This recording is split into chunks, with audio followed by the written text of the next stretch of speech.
Hi everyone, welcome to mint magic. ఈరోజు నేను ఎంతో ఈజీగా అండ్ ఆంజనేయ స్వామికి ఎంతో ఇష్టమైన రవ్వ అప్పాలని చూపించబోతున్నాను.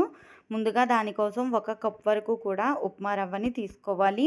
1 కప్ వరకు పంచదారని తీసుకోవాలి. 1 కప్పు బొంబాయి రవ్వకి 1 కప్పు పంచదార క్వాంటిటీ అండి, 1:1.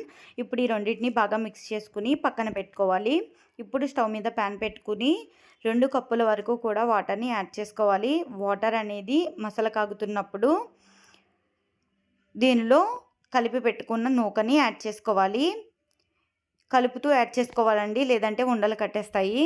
ఈ విధంగా కలుపుతూ నూకని యాడ్ చేసుకుని మీడియం ఫ్లేమ్లో పెట్టుకుని పిండి ముద్ద అనేది దగ్గరకు అయ్యేంత వరకు కూడా కుక్ చేసుకోవాలి.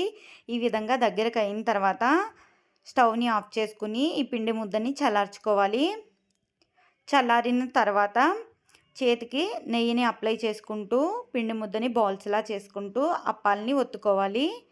ఈ విధంగా అప్పాలని చేసుకోవాలండి. అన్నీ కూడా నెయ్యిని అప్లై చేసుకుంటూ అప్పాలు ఒత్తుకోవాలి. పిండి ముద్ద అనేది ఎంత గట్టిగా ఉంటే అప్పాలు అనేవి అంత మంచిగా వస్తాయండి. ఇదే విధంగా అప్పాలను చేసుకుని పక్కన పెట్టుకోవాలి. ఇప్పుడు స్టవ్ మీద మూకుడు పెట్టుకుని దానిలో ఆయిల్ని యాడ్ చేసుకోవాలి.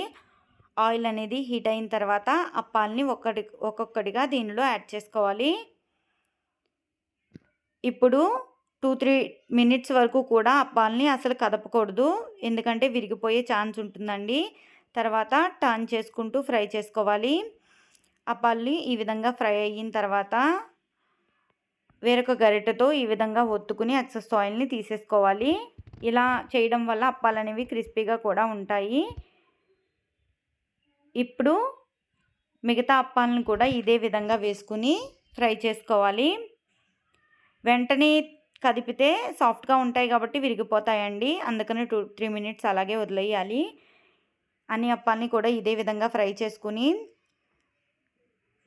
పక్కన పెట్టుకోవాలి. ఇప్పుడు స్వామివారికి నైవేద్యంగా పెట్టడమేనండి. చాలా టేస్టీగా ఉంటాయి. మీరు కూడా ట్రై చేయండి. ప్లీజ్ లైక్ చేయండి, షేర్ చేయండి, సబ్స్క్రైబ్ చేయండి. Thank you for watching.